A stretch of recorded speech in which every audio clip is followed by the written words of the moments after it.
बिस्मिल्लाहिर्रहमानिर्रहीम अस्सलाम वालेकुम। आज की वीडियो में हम बात करेंगे मॉडर्न ऐसे चिमनी स्वीपर के ऊपर, जो कि लिखा गया है चार्ल्स लैम्ब की जानिब से। बहुत सीरियस टॉपिक जो कि चाइल्ड लेबर के हवाले से हम कह सकते हैं, उसके ख़िलाफ़ जो है वो वॉइस रेज़ करने की कोशिश की है चार्ल्स लैम्ब ने इसके अंदर।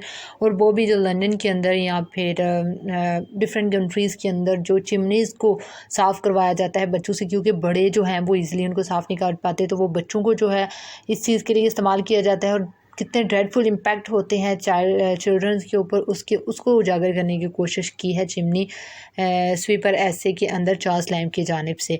हम देखते हैं इस ऐसे की, ज़ाहिर सी बात है टेक्स्ट थोड़ी लंबी है तो उसको हम रीड आउट नहीं कर पाएंगे, लेकिन एक समरी या एनालिसिस इसका हम कह सकते हैं, वो मैं आपको पढ़ के बताऊँगी और उसके अंदर से हम की पॉइंट्स निकालेंगे ताकि आपको इसकी समझ भी अच्छे तरीके से आ जाए, और इसके अलावा आपको मटीरियल भी मिल जाए जो आप पेपर में लिख सकें। और इसके अलावा अगर कुछ बच्चे टेक्स्ट पढ़ना चाहते हैं तो वो बहुत अच्छा है। यहाँ से जब आप सुन लेंगे तो आपको कुछ आइडिया हो जाएगा कि किस हवाले से उसने बात की है और क्या क्या इसके मेजर पॉइंट्स हैं, तो आप जब टेक्स्ट पढ़ेंगे तो आपको आसानी से उसकी समझ आ जाएगी।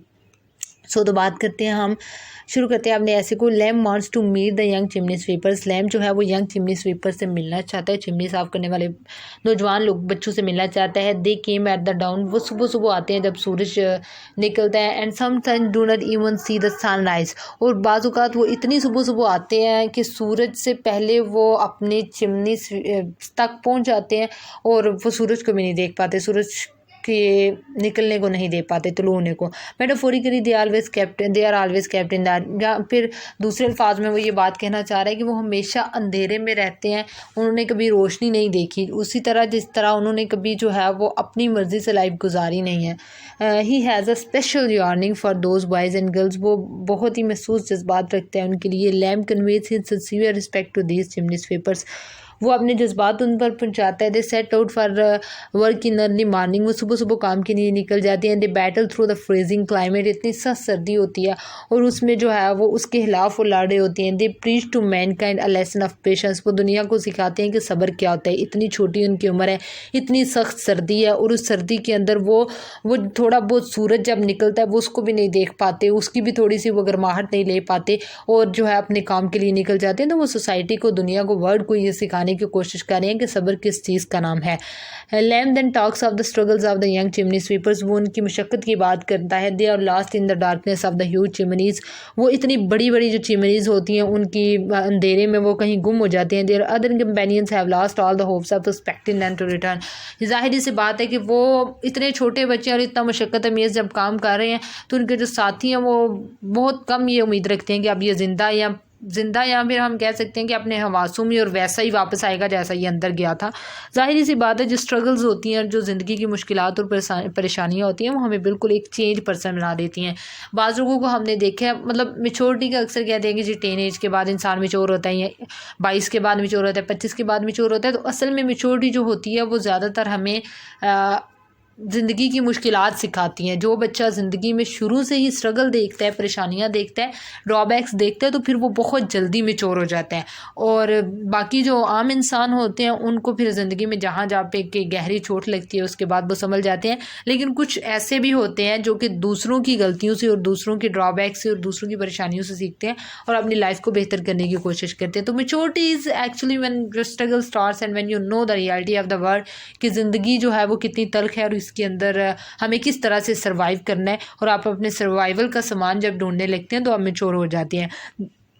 Lamb also hints at the punishment given to a bad sweeper, जब कोई मतलब गंदगी से सफाई करता है, विच मीन्स कि अच्छे से कोई चिमनी स्वीपर चिमनी को साफ़ नहीं करता, तो फिर उनको पनिशमेंट भी की जाती है। पनिशमेंट क्या दी जाती है? They would be locked in a stack with his brush, और यानी कि जो उसका चिमनी साफ़ करने वाला ब्रश है उसके साथ उसको बंद कर दिया जाता है, जो कि एक छोटे यंग लड़के के लिए बहुत बड़ी सज़ा है कि अंधेरा जो है वो बहुत बुरा होता है, चाहे आपकी ज़िंदगी में हो या आपके रूम में हो।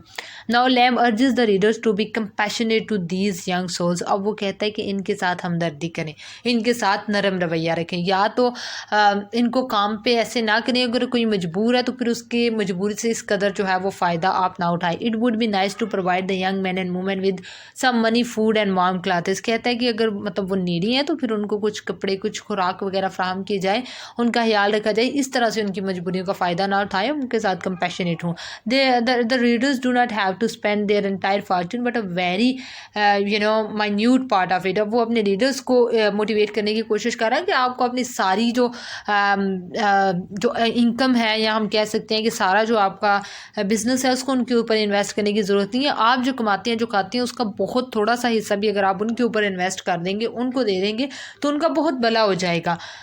Okay, their cries cannot be heard for there is the noise of rattling engines from the adjacent पैरिशेज। अब वो कहते हैं कि वो जो बच्चों की क्राइज होती हैं, वो जो बच्चों का रोना धोना होता है, वो जो बच्चों की क्या उसके कहते हैं आहो बका होती है, वो आप नहीं सुन पाते क्योंकि इंडस्ट्रियल इरा है, तो शोर व गुल हर तरफ मौजूद है। This is the fact that the plight of industrial revolution which is inflected upon the poor and the deprived and the down to earth. कहते हैं ये वो इंडस्ट्रियल रेवोल्यूशन है, हम कहते हैं सनती इनकलाब है, जिसने सबसे ज़्यादा जो पीसा है वो गरीब को पीसा है। मतलब एक ये भी है ना कि एक सबसे ज़्यादा मेहनत तो मज़दूर करता है, लेकिन जो मालिक होता है फैक्ट्री का, वो अपने दिमाग से काम लेता है और जो है उसकी इनकम, उसकी मज़दूरी से इतना फ़ायदा भी उठाता है और उसको फिर भी मज़दूरी जो है वो 1000 या उससे भी कम मिलती है।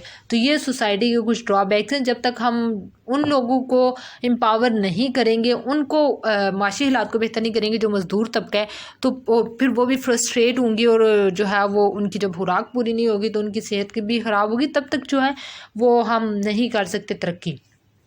Okay, the plight of these young children are brought in the following lines: golden lads and lasses must a chimney sweeper come to dust। तो बहुत ही ये मतलब दिल को ये कह सकते हैं कि दर्द देने वाली लाइन्स है। Lamb concludes the essay by stating that after James White's time was gone the annual feast too ended the glory of the feast is Smithfield was depart forever. अगर आप हिस्ट्री पढ़े James white की, तो उसने जो मतलब अपनी society के लिए बहुत कुछ किया था। तो वो कहता है कि जब से उसका जो इरा हम कह सकते हैं या टाइम या टेन्योर ख़त्म हुआ है, तो उसके बाद से जो है वो कोई जो मेले और खुशियों का समा होता है वो बिल्कुल भी वैसा नहीं रहा, अगर लगते भी हैं तो आई होप कि आपको क्या चिमनी स्वीपर के पीछे एक बहुत ही सीरियस सा मैसेज देने की कोशिश की है चार्ल्स लैम ने, और सोसाइटी की बिल्कुल रियलिटी की पिक्चर फ्राहम की, और उसके ज़रिए से एक मोटिवेशन और एक मैसेज देने की कौम को कोशिश की है, रीडर्स को कोशिश की है कि आपको चाहिए कि उन लोगों का जो डाउन ट्रोडन है, उन लोगों का जो कि डिप्राइव्ड हैं और जो पुअर हैं, आप उनके ऊपर इन्वेस्ट करें। और बहुत ज़्यादा आप उनके ऊपर इन्वेस्ट करने की ज़रूरत भी नहीं होगी, बहुत थोड़ा सा हिस्सा होगा, क्योंकि वह सब्र शुक्र करने वाले लोग होते हैं, कनात पसंद लोग होते हैं, तो बहुत थोड़ा हिस्सा होगा जो आपको उनके ऊपर अपना इन्वेस्ट करना होगा। तो इंसानों के ऊपर इन्वेस्ट करना सीखें, आपको कभी ना कभी ज़रूर उससे फ़ायदा मिलेगा। और मेरा तो यही कहना है कि फ़ायदे की उम्मीद रखे बगैर आप इन्वेस्ट करेंगे तो ज़्यादा बेहतर आपको इसके नताइज मिलेंगे। आई होप कि आपको इसकी समझ आ गई होगी। Thank you so much for watching the video and if you like the video, बहुत गर्मी है, don't forget to subscribe the channel. Thank you.